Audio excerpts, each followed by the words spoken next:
You don't need extra months, another calendar year, or bigger budgets to alter your life.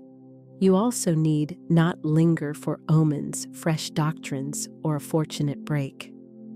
All that is required is a single key, a spiritual inward code as old as creation, that when voiced with unwavering faith, can reset your reality within a single day. Do you recognize that society insists that transformation crawls, that improvement must be counted in years, and that recovery or prosperity demands ceaseless effort? Yet spiritual law is not governed by the clock. It aligns with vibration. The moment the right code leaves your lips, reality starts to shift immediately, not after months or years, but here and now. Once that code is awakened inside you, creation itself sets to work. This is not mere symbolism or motivational slogans destined to wither. It concerns a concealed law that Florence Scovel Shinn brought to light over 100 years ago, a principle that reshaped the destinies of thousands amid the hardships of the Great Depression. This secret was deemed potent, almost perilous, because it relocated creative power away from institutions and states back to the voice of the individual. Florence maintained that simply working harder, praying longer, or dreaming bigger is insufficient. Your fate is steered by a spoken code, specific words that do not request or implore, but issue a decree. Such an utterance can dissolve years of delay and unlock what has already been allotted to you on the unseen plane. Remain with this teaching to the conclusion, because you will discover not only the identity of that code, but the exact method for speaking it the right moment, to trigger it, and the discipline to maintain it until life concedes. Once you apply it, you will witness the impossible turning into fact within a single day. Let us start. First step, the spiritual foundation. Creativity did not spring from bricks or sheer labor. It did not come from instruments or human scheming. All you perceive, from the daylight that brightens your hours to the earth beneath your feet, originated from one power and authoritative word. Genesis states it plainly, and God said, "Let there be light," and there was light. No debate ensued, no lengthy procedure, no elaborate rationale. There was a pronouncement, and creation complied instantly. Florence Scovel Shinn conveyed this truth with remarkable lucidity for her era. She avoided arcane formulas and esoteric rites. She persisted in saying that the essential qualification for changing one's life is mastering authoritative speech. When you speak, you aren't simply narrating what you see. You are declaring what must take form. Each utterance acts like a binding order written upon life's invisible substance, and that substance answers at once. Consider this: a carpenter needs timber nails and implements to make a table. A farmer needs soil seed and water to grow crops. Yet in the creation narrative, God needed no raw materials, only the command of his voice. That very voice, that spark of creation, resides in you as well.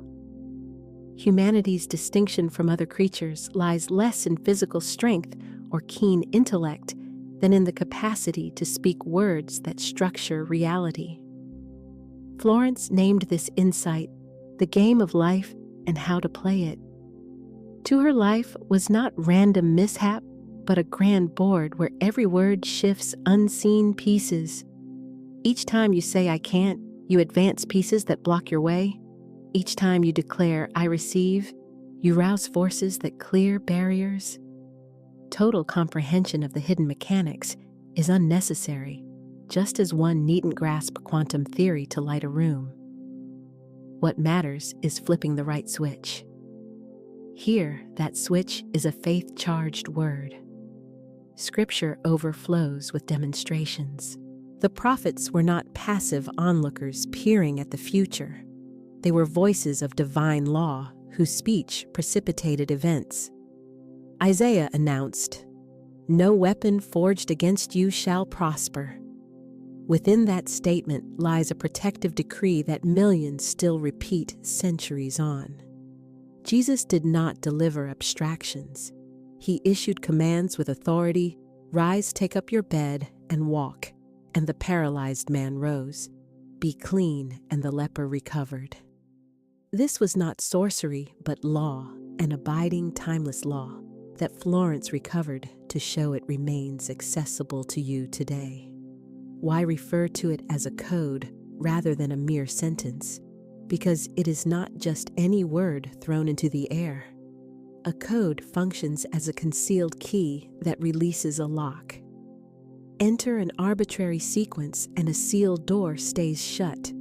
Dial the exact combination and it swings open effortlessly. So it is in the spiritual dimension. You may talk endlessly, cry, or shout, but if your words fail to resonate with the law, nothing shifts. Speak the accurate code, however, and the answer appears at once, regardless of how tangled your circumstances look. Florence observed that many waste their speech listing troubles. They rehearse rising prices, life's harshness, and perpetual shortage. Every such statement functions as an instruction. Unaware, they keep entering the wrong combination, sealing the gate to abundance. She named this habit prayers, in reverse phrases that resemble complaints, yet operate as decrees sustaining lack and strife. The foundation is grasping that creation does not answer toil, but the intentional word. A person may gather diplomas, labor tirelessly, and drive themselves to exhaustion, yet stay stagnant if their speech remains unchanged. The universe is not moved by calloused hands. It reacts to the vibration your voice releases. That vibration should arise not from pleading or doubt, but from certainty. Picture your life as a realm and your mouth as the throne of rule. Each statement you make is a statute etched into the archives of your fate. If you legislate scarcity, your realm will enforce it. If you declare health, your very cells respond. If you assert that doors open, you will discover gateways where only barriers stood. This transcends simple positive thought. It is the primordial engine of creation. Antiquity knew this by intuition. Egyptians treated priestly speech as potent formulas that shaped reality. Greek thinkers spoke of the logos, the word, as the universe's creative force. And even earlier, Hebrew tradition equated the word with God himself. Florence merely gathered this golden thread woven through human history and rendered it in plain, practical language for her students in New York during the 1920s.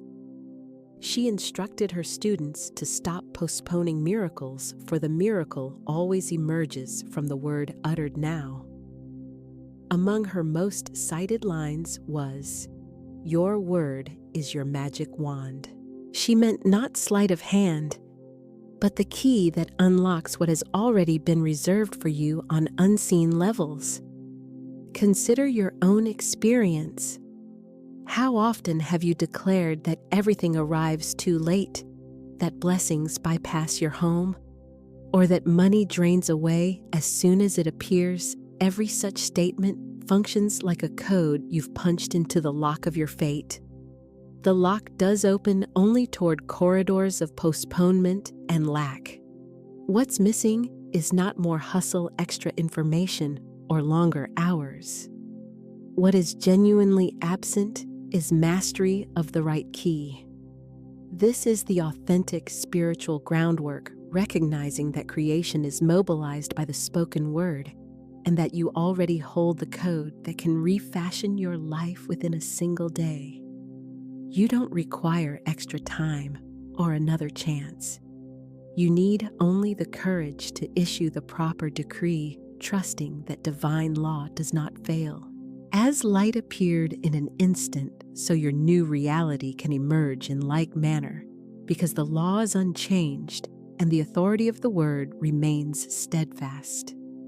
The issue is not if this principle operates, but which phrases you keep echoing without awareness, since you are employing the code constantly. Each complaint, each resigned remark, every negative thought voiced becomes a decree that executes with precision. It is time to cease turning the code against yourself and start employing it on your behalf.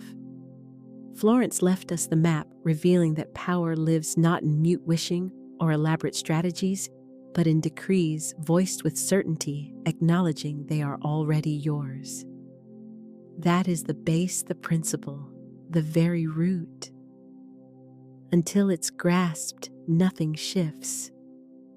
The moment it is, all begins to move. Second step, the ordinary human dilemma. If the spiritual law affirms that the word sets everything in motion, a natural question appears: why do the majority stay tethered to the same patterns, reliving the same troubles year after year, like a wheel that never stops turning? The explanation, though uneasy, is straightforward. It is not due to laziness, apathy, or ignorance, but because they never learned to speak with authority. Our culture idolizes exertion of body and mind. From early years, we hear that the longer we study, the more credentials and options will win.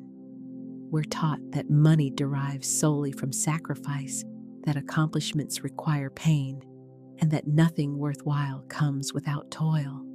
Discipline and constancy do matter. Yet Florence Scovel Shinn cautioned that effort without the word resembles rowing with no heading. You may pour out energy, but without a decree to set direction, you finish drained right where you began. Picture a man laboring 12 hours daily on the factory floor, certain that sheer effort will lift him from hardship.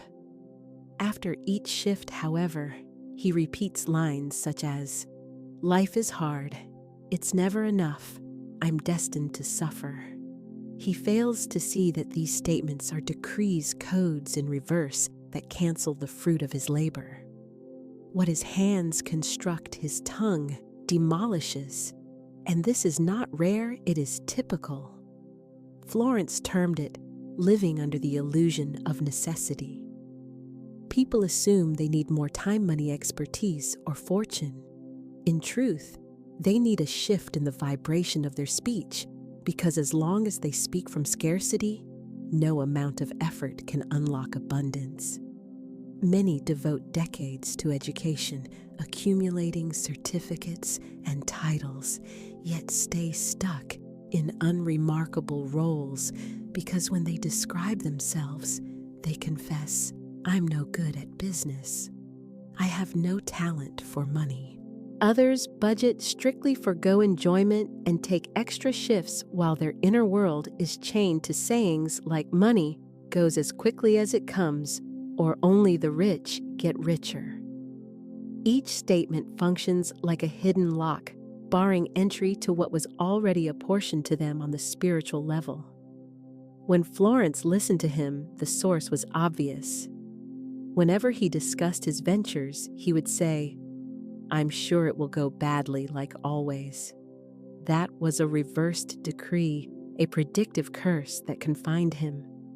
She instructed him to swap those phrases for declarations of success and prosperity, and within weeks, his circumstances shifted. The world hadn't become kinder. His speech had stopped blocking his path. The core difficulty is this: people assume they're merely reporting what they see, when in fact, what they see persists because they first spoke it. They think they're narrating conditions, but they are actually renewing their allegiance to them. The loop is relentless talk of poverty draws more lack. Speak of sickness and malaise deepens. Declare loneliness and isolation expands. The saddest point is that they do not recognize their own role in perpetuating it. Contemporary research is starting to validate what Florence sensed over 100 years ago. We now understand that each spoken word does more than vanish into space. It rewires the nervous system. The brain treats language as command input. Say I am tired, and the body amplifies fatigue. Repeat, I can't go on, and muscles, breath, and energy comply with the command to give up. Conversely, when you announce I receive, your nervous system organizes itself to admit the new. The deficit isn't information, it's consciousness of one's speech. Florence often said most people resemble sea captains who never issue coordinates. Engines roar, sails are full, yet no destination is declared.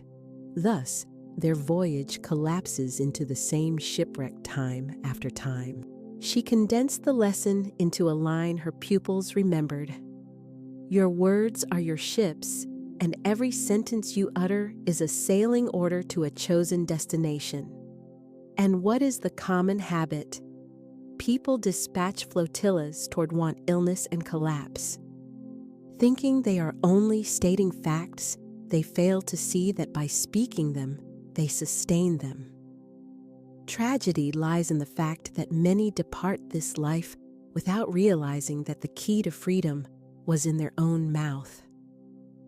They spend years believing power rests with employers, bank states, or luck. They seldom conceive that this power has always been theirs.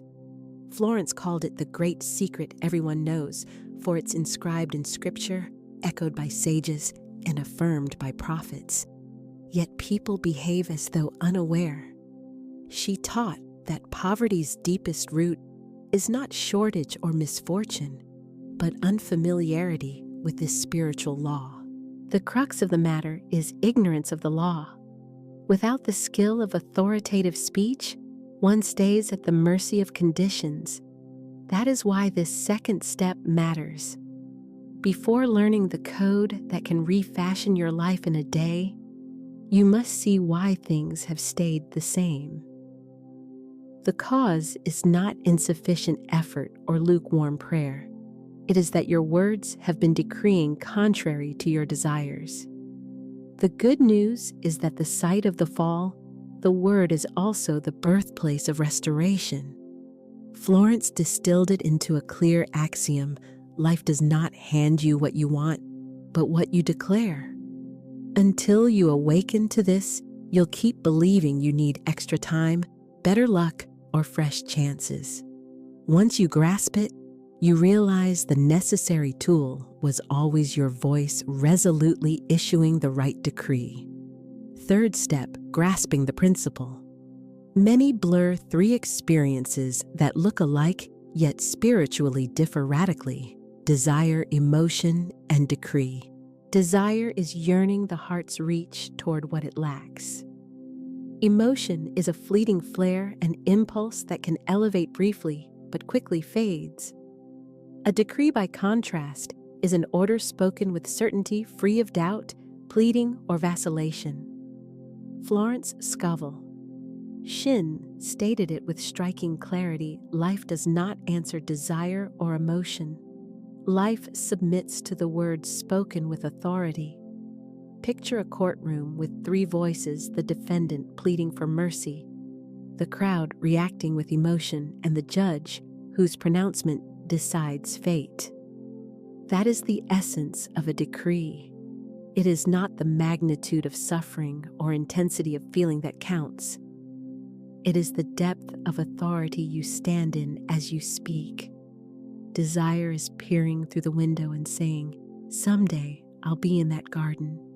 Emotion is hurrying to the door, excited, yet leaving it unopened. A decree is the hand that seizes the key, turns the handle, and steps through. Until the word is declared, the doorway stays shut. Florence stated it plainly: nothing moves until the word is spoken. And not just any words, but words saturated with truth. The resonance of a decree differs from casual speech. It carries the frequency of certainty. When you declare, "I receive," you are not pointing to a future wish. You are acknowledging a reality already present in the unseen. The common error is believing emotion is enough, that tears, trembling prayers, or fervent visualizations compel the universe to act. Spiritual law is not swayed. It obeys, and it answers only to the exact instruction of a decree. Think of electrical power staring at the switch or feeling deeply about it does nothing. The light appears only when you press it.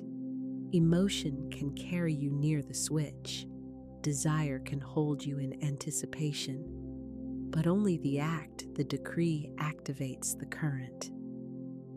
Florence frequently shared stories illustrating this gap. One student longed nightly to be free from scarcity. She prayed in tears, charged with feeling, yet nothing shifted. Florence heard her out and replied calmly, "Your difficulty is not lack of faith, but that you have never issued the order. You speak like one who begs, not like one who governs. Change your tone, and you will change your destiny." She then began to assert with firmness, "I receive abundance now by divine right." Within a week, she obtained an overdue payment that had been delayed for a long time. What shifted? Not her job or her longing, but the vibration infused in her words. The ancients grasped this truth. In sacred lineages, the practice was not to ask, but to declare. Genesis does not read God desired there to be light, nor that God was moved by the idea of light. It records God said, "Let there be light," and there was light. That is the original template the cosmos heeds, decrees, not wishes. Here is where many stumble. They equate decreeing with reciting upbeat statements, yet the gap between them is vast. A positive affirmation resembles a seed cast to the breeze. A decree is that seed planted in rich earth, covered and sustained by faith.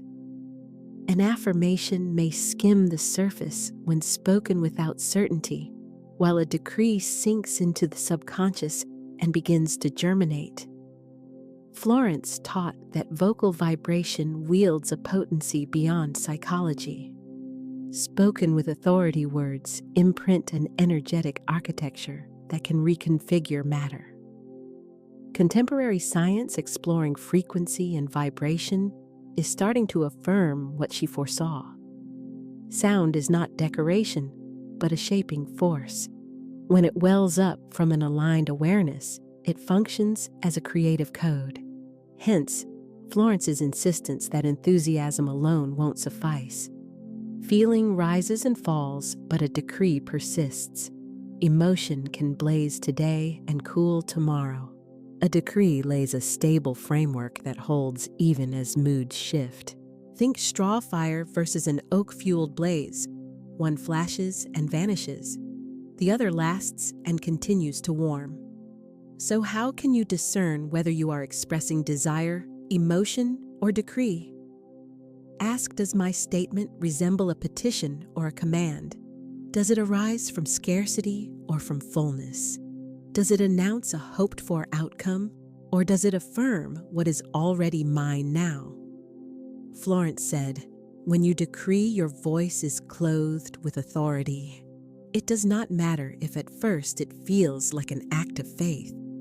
That authority does not come from the ego, but from divine right. You do not speak as one who begs. You speak as an heir. You do not say, 'Please.' You say, 'It is done.' That is the vibration the law recognizes. A decree does not argue with God or the universe. It does not attempt persuasion. It triggers a law that has been standing by for your command. It resembles directing an army already assembled. At your word, it advances. And the command must be repeated consistently, because each repetition strengthens the structure until it becomes unbreakable. Here is the crux. Life yields not to desires or feelings, but to decrees. Until this distinction is clear, frustration will persist, and everything will seem ineffective. In truth, everything stands prepared. The universe waits only for your authoritative word. Now it is evident desire sustains dreams, emotion sustains delay, but only a decree enables receiving. Until you learn to decree, the mirage of scarcity endures. Once you do, once your voice asserts truth with power, life as a whole answers freely without opposition. Fifth step: evidence in everyday life. Florence Scovel Shinn's books are not abstract essays, they document practice. Page after page contains first-hand accounts from ordinary individuals who adopted her methods and watched their circumstances shift with surprising speed. A striking case involved a woman who arrived at her sessions burdened by despair. Bills were overdue, debts mounting, and money felt like water pouring through her hands. She had labored relentlessly, picked up extra work, and taken loans that only heightened anxiety, yet nothing improved. Her expression reflected her inner maze, a puzzle without a doorway. Florence listened gently and without interruption. She provided no grand lecture or intricate method. She asked one question: what words do you use each day when you speak about your financial situation? Unaware. The woman recited her habitual lines. I can't take it anymore. It's never enough. I'm exhausted from struggling. Florence nodded and disclosed a lesson she had never heard. Each of your phrases is an order, Florence explained. Your words are not reporting your condition, they are producing it. Day after day, without knowing, you've been renewing a covenant with want. She then gave the woman a new verbal code, a simple line charged with spiritual authority. My provisions arrive immediately by divine right under perfect grace. Florence told her to speak it in a steady, commanding tone, not as a supplicant, but as a director issuing a dispatch to be executed at once. She added a crucial caution: do not negate your decree afterward with stray remarks, complaints, jokes about shortage, or inherited sayings like, everything rises except salaries.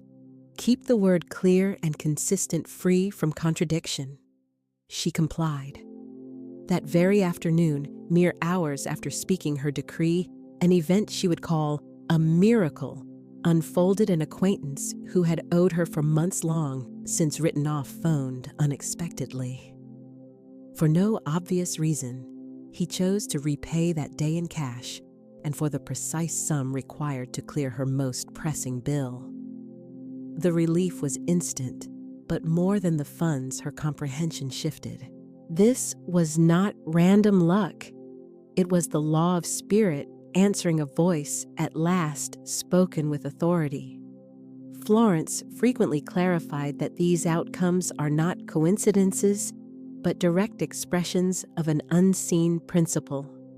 She compared every decree to pressing a switch in a live circuit. The power is present and poised, but without the press, no light appears. For years, that woman moved through darkness, laboring without sight, and hoping fatigue alone would produce change. But the instant she spoke with certainty, it was like flipping a breaker. The energy started moving. What is most striking is how her account harmonizes with contemporary psychology and neuroscience language functions, not merely as communication, but as an internal coding mechanism that programs the self. When she uttered, I can't take it anymore, her nervous system collapsed into defeat, shutting down options. Yet in proclaiming my provisions arrive immediately by divine right, under perfect grace, her whole organism shifted, posture, lifted breath, deepened, and confidence began to permeate her surroundings. That altered frequency unlocked ways forward that previously appeared sealed. Florence termed this the law of substitution. We do not wrestle with negative ideas. we supplant them with truth-anchored decrees. Whenever she was about to say there is no money, she consciously substituted money arrives under grace. In doing so, she revised the unseen agreement governing her life. Florence's archives overflow with parallels, seekers of housing who, after decreeing, received unsolicited offers, students who affirmed supply and were granted scholarships, business owners who quit verbalizing defeat, decreed success, and at last finalized contracts that had languished for years. For Florence, all roads converged on a single radiant axiom: speech is humanity's magic wand. The pupil who obtained funds in under a day realized the outcome was not random fortune, but confirmation of a timeless principle. Florence emphasized it without hesitation: if it operates once, it remains dependable. For its efficacy resides not in the individual, but in the governing law. The hinge of the matter is to speak from certainty as though the decree is already accomplished. This is not a posture of waiting, but of receiving. The story underscores a crucial insight. We commonly assume transformation demands months or years, perhaps an entire lifetime. Yet spiritual law is not tethered to human timetables. It answers the instant our word harmonizes with divine reality. She had toiled, endured, and delayed, but the breakthrough arrived only when she spoke. As one in authority, within hours, the unattainable took form. Sixth step: the code unveiled. To this stage, it is clear that the universe answers not relentless toil or prolonged sacrifice, but authoritative speech. We have identified the prevailing human mistake: using language against oneself, issuing decrees of lack, insufficiency, and loss unwittingly. And we have witnessed that when a person speaks from faith, radical change can arrive within hours. We have arrived at the core, the code itself. This is no mere figure of speech or generic affirmation. It is the key that fits a hidden lock, a formulation so exact that when voiced with conviction, it triggers an unfailing and instantaneous law. Florence Scovel Shinn might name it a word of authority. We can rightly call it a spiritual code. That code states, "Now I enter the life that has already been prepared for me." It appears within 24 hours by divine law. Take a deliberate pause. Do not treat these words as a routine petition. Do not file them among assorted affirmations. Regard them as the tumblers of a safe one misaligned digit, and the treasure stays concealed. An exact sequence, and the door yields, revealing what lies within. So operates this code, each word a notch, each clause a calibrated command. Let us analyze the opening clause. Now I enter the life that has already been prepared for me. These words exclude postponement, yearning, and hesitation. The power resides in now, not in a distant someday, not upon the arrival of funds, not upon feeling deserving. It is the present absolute entering as one who goes home. I enter is active voice and movement, not speculation. It is the deliberate decision to step into a life you are not manufacturing. The code asserts that it is already readied. You neither fabricate nor force it. That life pre-exists in the unseen. Every authentic longing and persevering dream has been a signal of a blueprint already inscribed on the spiritual plane. The code serves as a reminder: the life you desire stands prepared, awaiting your claim. Its second clause speaks with even greater authority. It appears within 24 hours by divine law. Here, the rational mind balks. How can change arrive in a single day after years of stagnation? That is exactly where human logic diverges from spiritual law. Time pertains to appearances. Law operates outside delay. What lags is not the manifestation itself, but the inner permission you have yet to grant. When you state it appears within 24 hours, you set a consecrated cadence, one complete revolution dawn to dawn, during which your word remains intact. Florence taught that if one can uphold a decree resolutely for just a day, the outworking commences. The catalyst is not the syllables alone, but the unalloyed vibration sustained free of fear, grievance, and wavering. That steadiness is the master key that unlocks the unseen. The formula concludes with a juridical seal that renders it irrevocable under divine statute. Therein rests its decisive strength. It is independent of feeling, training, or supply. It anchors in a superior law, precise, exact, and exceptionless. The phrase "by divine law" stamps the decree with official authority. No appeal, no bargaining, its command proceeds from the universe's highest court. The code's architecture is exact, comprising 4 pillars: absolute present now. Deliberate movement, I enter. Recognition of pre-existing creation, the life prepared for me. Immediate unveiling under supreme authority. It appears within 24 hours by divine law. Every syllable is set with mathematical care. To dilute or alter its cadence is akin to misdialing a safe's last digit. Hence, Florence's insistence on precise repetition potency lives in the decree's clarity and undisturbed resonance. Consider the moment of utterance. Avoid casual recital. Proclaim the code with the gravity of a judgment issued in a higher court. Straighten your posture, expand your breath, and assert, "Now I enter the life that has already been prepared for me." It appears within 24 hours by divine law. Spoken as a command rather than a plea, it generates an inner surge, a fine shift in the air, a gentle charge. That sensation is the universe's answering resonance. Florence taught that the human mouth functions as a monarch's scepter. Through it, you either rule your fate or bow to surface conditions. This code is that scepter distilled, restoring you to a long-held, if forgotten, throne of rightful authority. What astonishes is that the code needs neither volume nor incessant reiteration. Power rests not in quantity, but in essence. One declaration spoken in true faith outweighs 100 hollow recitations. Its potency lies in delivery with assurance, reverence, and a consecrated cadence. At this point, the entire journey coheres. You have come not for diversion, nor for one more idea, but to acquire a living, usable instrument.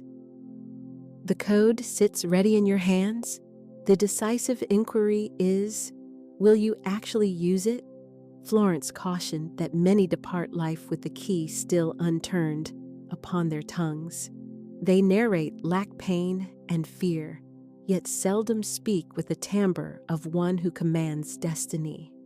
You are not fated to repeat the same chapter. You now see there is a code, and that when voiced in faith, the unseen rearranges itself to favor you. The table is laid. Your file sits ready in the sacred registry. The gates stand ajar, awaiting your word. What remains is to declare. With the voice of one who knows who they are now, I enter the life that has already been prepared for me. It appears within 24 hours by divine law. As you speak, resist the urge to appraise results. Recall law is not something to test, it is something to activate. Once engaged, the cosmos leans in your direction. 7th step, unpacking the code into 3 laws. The full statement. Now I enter the life that has already been prepared for me. It appears within 24 hours by divine law, appears as one concise affirmation, and indeed it is. Yet within it turn 3 spiritual statutes meshing like concealed cogs. Every word is intentional, composing a seamless mechanism. Knowing these laws is like removing a watch's cover and watching the wheels drive the hands. 1. The law of assumption. The gateway consists of 2 small words that unlock everything. Now I enter. It does not read, someday I will enter, nor when circumstances improve, I will enter. It affirms now. This absolute present leaves no room for alibis or delays. Here is the essence of the law of assumption, which Florence reiterated relentlessly. You must adopt the stance that your desire is already yours, not later, but now. Assumption is not wistful imagining. It is to situate your feelings and thoughts in the completed outcome. Returning home after work, you do not wonder if you belong. You go in, flip the light, and rest because you accept it as fact. So this law operates. Reality organizes itself around the posture of an heir rather than the stance of a supplicant. Conditioned by postponement, the mind resists. You might wonder, how can I acknowledge possession of what is not visible? Florence offered a lucid metaphor. Your word is a press order. Today's typesetting becomes tomorrow's edition, though the pages have not yet rolled. Likewise, the decree you issue now sets the headline for your next day. When fulfillment is treated as given, reality has no option but to correspond. 2. The law of divine timing. The statement precedes the life that has already been prepared for me. This clause engages the second statute. You are not manufacturing life ex nihilo, nor compelling it by will. You are accepting what is prearranged. Florence affirmed, what you seek is already seeking you. What you envision, the work you desire, the prosperity you long for, is not illusion. These are signals of something already real in the spiritual realm, waiting for your command to appear. Sacred timing does not conform to wristwatches. It is the instant when invisible design and visible form coincide. That alignment comes as you cease striving and begin claiming your unseen inheritance. Consider a seed that contains the entire tree. You do not draft its branches or fruit. The pattern already exists. Your task is to plant in suitable soil and tend it so it emerges. Your speech is that rich earth. In affirming the life that has already been prepared for me, you acknowledge the seed's presence and invite its emergence into tangible expression. Many are bound to chronological time, convinced progress must take years. Grasping divine timing reveals nothing has vanished. What you requested has been stored in an unseen reserve awaiting the precise instruction. 3. The law of accelerated demonstration. The formulation ends with its boldest clause. It appears within 24 hours by divine law. This invokes the statute of swift manifestation. There is no lag here. The notion that interchange must take years dissolves. Florence stated it plainly. Law is not time-dependent, it is faith-activated. Why set 24 hours? Not because the divine is constrained, but because one day becomes the container for consistency. It is the interval during which you uphold your decree without undercutting it by anxiety or doubt. Keep the flame steady for a day, and indicators emerge, perhaps a phone call, an unforeseen provision, or a newly opened path. The shape is incidental. The essential point is that motion starts. Imagine your decree as a switch in a blackened room. Illumination is immediate, not gradual. The lengthy part is resisting the impulse to flick it off with doubt. Rapid demonstration is not hyperbole. It is what naturally follows from sustained frequency. The code's elegance is found in the synergy of its 3 laws. Assumption seats your awareness in the completed outcome. Divine timing reminds you that you are receiving, not manufacturing. Accelerated demonstration verifies that once your word is consistently upheld, the unseen moves swiftly, often within hours. Picture a bridge assumption is your first footfall leaving the bank of yearning. Divine timing is the pre-built span you could not previously see. Accelerated demonstration is the rapid traverse to the farther shore, so quick it seems illogical. In concert, these three statutes convert a single sentence into a functioning code that can reconfigure your life. Across her books, Florence restated these laws repeatedly at times, as living as if the thing were already owned, at others as acknowledging divine inheritance, and frequently through examples of swift outcomes, debts canceled, positions secured within days. She might not have used the contemporary labels code or accelerated demonstration, yet her guidance always converged on one point: the exact word activates an unfailing law. This is the heart of the matter. These laws are not hazy notions, but vital energies awaiting your directive. They demand no elaborate theory, only activation by speech. As Florence affirmed, it is not about forcing something to happen, but allowing it to occur. 8th step: practicing and applying the code. Knowledge of the formula is futile without application. Its efficacy depends not only on the wording, but on delivery timing and steady reinforcement. Florence grasped this profoundly. She trained students that memorization is insufficient, phrases must be animated through voice posture and faith. As a key requires a deliberate turn, the code must be spoken with cadence and season and with unwavering assurance. The operative formula is, "Now I enter the life that has already been prepared for me." It appears within 24 hours by divine law. Although deceptively simple, its strength is tied to how you plant it across the day. Florence advised that dawn is the prime window for sowing decrees before concerns populate the mind. On waking, the subconscious lingers between sleep and alertness, highly receptive. In that liminal state, speech engraves itself like fire on softened wax. If at first light you assert that your life is prepared and will show itself within 24 hours, your whole being aligns to that trajectory.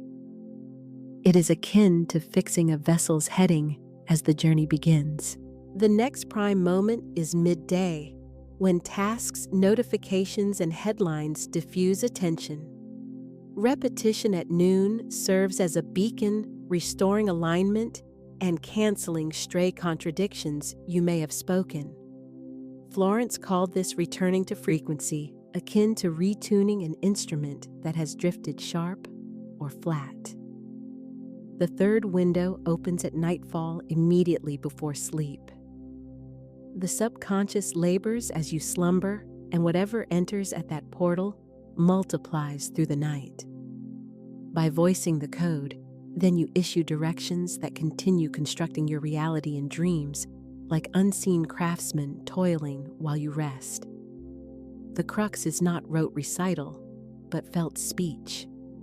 Florence cautioned that hollow affirmations are inert. Inner assurance is the activating current. Speak as one who has already received, describing an accomplished fact. Avoid, "I hope it appears." State it appears. Do not plead. Command with rightful authority. A quiet opponent, however, threatens the practice contradiction. You may proclaim in the morning, "Now I enter the life that has already been prepared for me," yet at midday murmur, "This isn't going to work," or "It's too good to be true." Such remarks revoke your decree. Florence labeled this planting and uprooting. The grower who seeds and then digs up the soil harvests nothing. Likewise, the person who decrees and then negates with grumbling or fear halts the unfolding. Thus, vigilance over speech is as vital as practice. Treat the mouth as a consecrated altar. Before you speak, ask, Does this uphold or undermine my decree? Each utterance carries force. If you detect contradiction, amend it at once. Convert complaint into command. Replace. This is impossible with this is unfolding now. Exchange. There is no way out for. The way out is being revealed. Florence suggested practical safeguards. Write the code on a small card and keep it on your person. When fear surfaces, touch the card and recite the line gently until fear's frequency subsides. Or post the decree on your mirror so your reflection morning and evening prompts you to reaffirm it with conviction. Picture yourself settling invoices when scarcity thoughts arise. Rather than conceding, "There's not enough," address the statements directly. You are covered now by divine abundance, for I enter the life that has already been prepared for me. This may feel odd initially, yet Florence advised speaking to things as to attendants, for spiritually they serve. Finances, obligations, and openings respond to the directive of your word. Discipline is indispensable. Florence stressed that a day's effort followed by neglect will not suffice. The code resembles a spiritual muscle.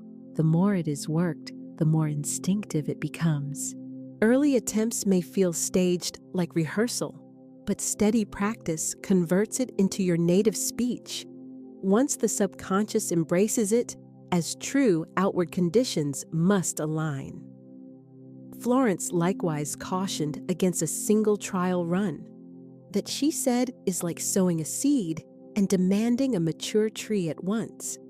While the law may act quickly, even within 24 hours, perseverance supersedes speed. If the initial token is modest honor, it has evidence that the law is active because each gesture, message, or opening is the germ of something greater. The discipline stands upon 3 foundational pillars. Daily cadence at dawn, at midday, and at night, functioning like a steady heartbeat that continually stabilizes and sustains your inner vibration. Safeguarding the decree, monitoring every utterance, refusing all self-contradiction, and alchemizing complaints into clear, authoritative commands. Vigilance toward fear, deploying the code immediately whenever an inner voice of doubt attempts to undermine or dilute your faith.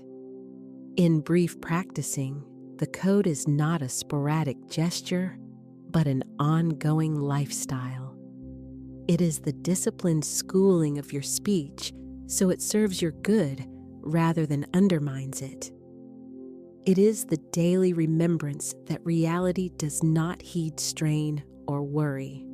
It responds to the steady, authoritative tenor of your voice. When this discipline becomes habitual, you will begin to witness what Florence's pupils observed in seasons of hardship. Destiny is not dictated by outer conditions, but by your mouth. And when you speak in authority, doors swing open with a grace that defies conventional explanation. 9th step, mental reprogramming. By now you have grasped the governing law, the core principle, and the operative code.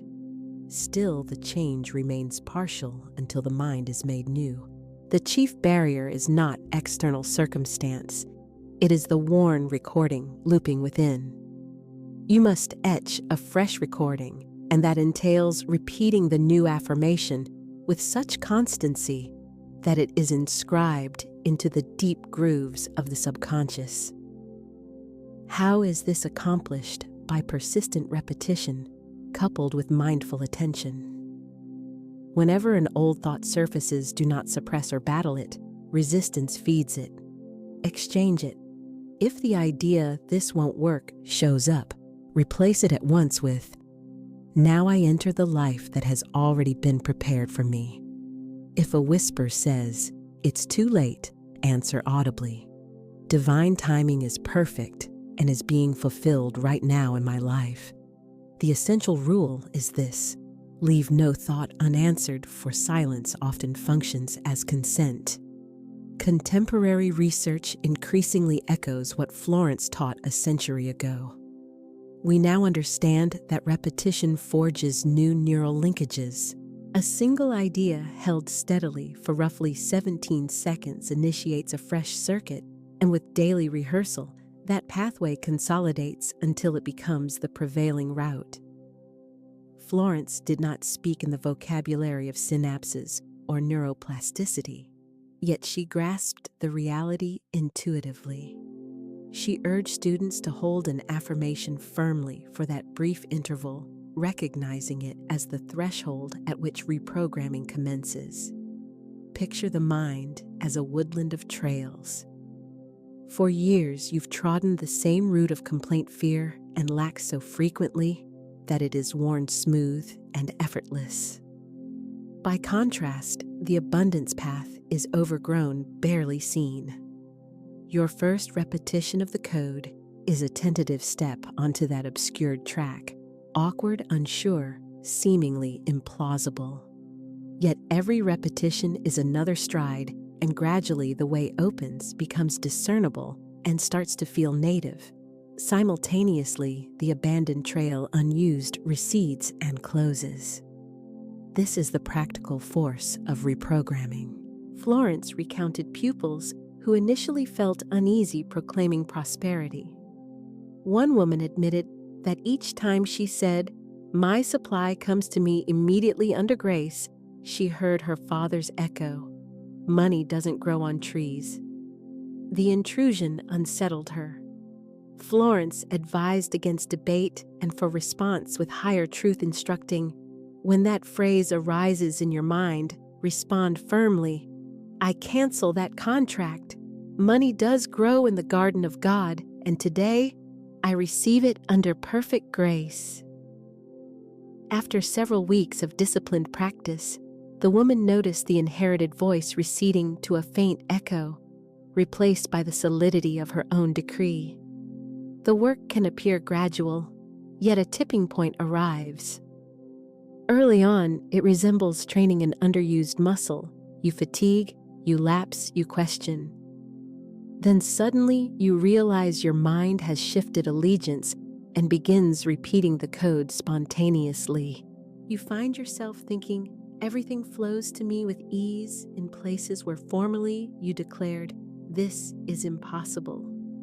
That moment marks integration of the new program. Florence distilled the lesson into a core maxim.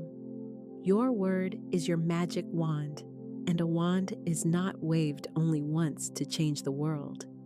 The wand must be trained and employed consistently until its magic operates with ease. Mental reprogramming is precisely this: schooling the wand of your speech until it responds automatically in all situations. To support the work, employ simple, repeatable rituals. For example, handwrite the code 10 times each morning, as though engraving it in stone, or record your own voice declaring it and play it repeatedly during the day, letting that sound reverberate through your awareness. You might also schedule reminders carrying the phrase so you are summoned back to your selected frequency again and again. Keep this clear. You are not at war with your mind. You are instructing it. You do not penalize old thoughts. You exchange them. Each contradiction becomes a chance to reinforce the new template. Whenever fear appears and you answer with the code, you refine the fresh pathway. Once you maintain your word free from contradiction for a full 24 hours, manifestation engages because the mind has lost the power to veto it. Mental reconditioning is indispensable, the very core of the method. You might speak the code a single time, but if scarcity's vocabulary still governs the mind, you will drift back to your starting point. When the subconscious, by contrast, adopts the new language, as normal effort falls away, it becomes your default orientation. At that stage, reality mirrors you, plainly reflecting the image you consistently project. Grasp this firmly: the mind is not an adversary. It is a faithful servant trained on faulty instructions. Do not vilify or dismiss it, re-educate it. Issue new directives with patience, steadiness, and compassion. As a dog unlearns biting through gentle discipline, your mind will stop self-sabotage once it acclimates to your renewed authoritative voice. This ninth stage ensures the code will not be swallowed by the reflexes of the former self. A single declaration might unlatch a door, but retraining the mind is what keeps that door open continually. Conclusion: the final realization. We arrive at the journey's threshold, and if you are reading these lines, you recognize that this has not been just another teaching. It has been a genuine awakening. Step by step, you learned that circumstances are not altered by grievances or brute exertion, but by the frequency carried in your spoken word. You now see that each sentence you utter is a covenant, each affirmation a vessel launched toward a chosen port, and that your own mouth has served both as the master key to your increase and, at times, the locked gate of your anxieties. You can no longer plead unawareness. You have been given the spiritual groundwork that undergirds this law. You have observed how existence loops in the same patterns whenever a decree is absent. You grasp now that creation answers neither mere longing nor passing feeling, but the potency of a word voiced with settled authority. You have encountered real accounts of individuals who shifted their reality in under 24 hours, not by hustling harder, but by proclaiming the code in faith. You have been entrusted with the code itself, recognized it as the master key that unseals the door, and learned how to shield it from skepticism and fear.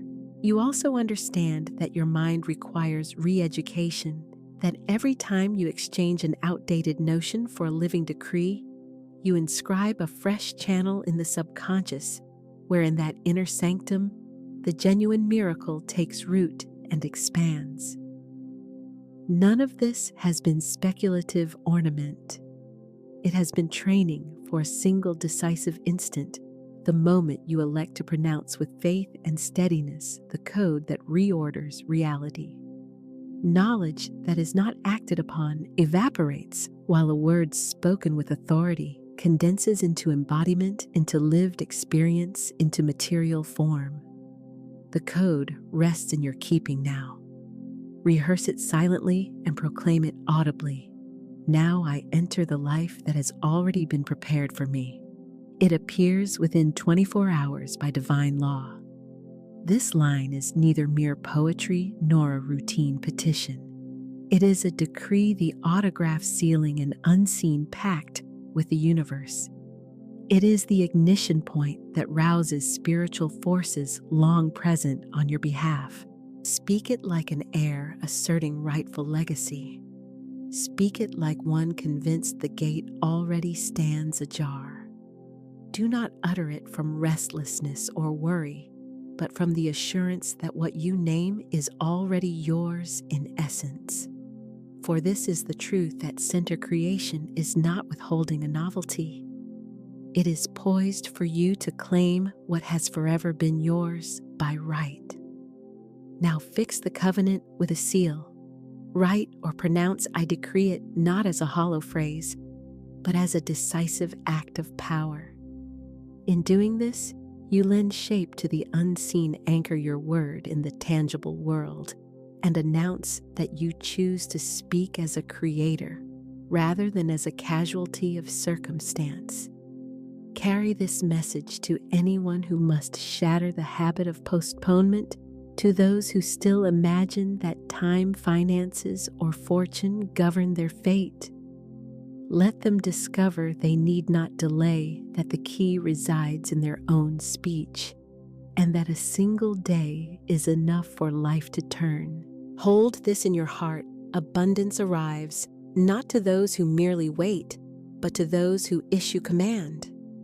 Reality does not answer tears. It responds to voice. You are not a bystander to your own story. You are its sovereign. From this day forward, cease speaking as one who begs approval and begin speaking as one who decrees outcomes. The law is already at work. The decree stands delivered. What formerly felt far away draws near, and what appeared impossible is readying to disclose itself, because the word does not return void, and what you have decreed this day will soon be visible in form, and so it is.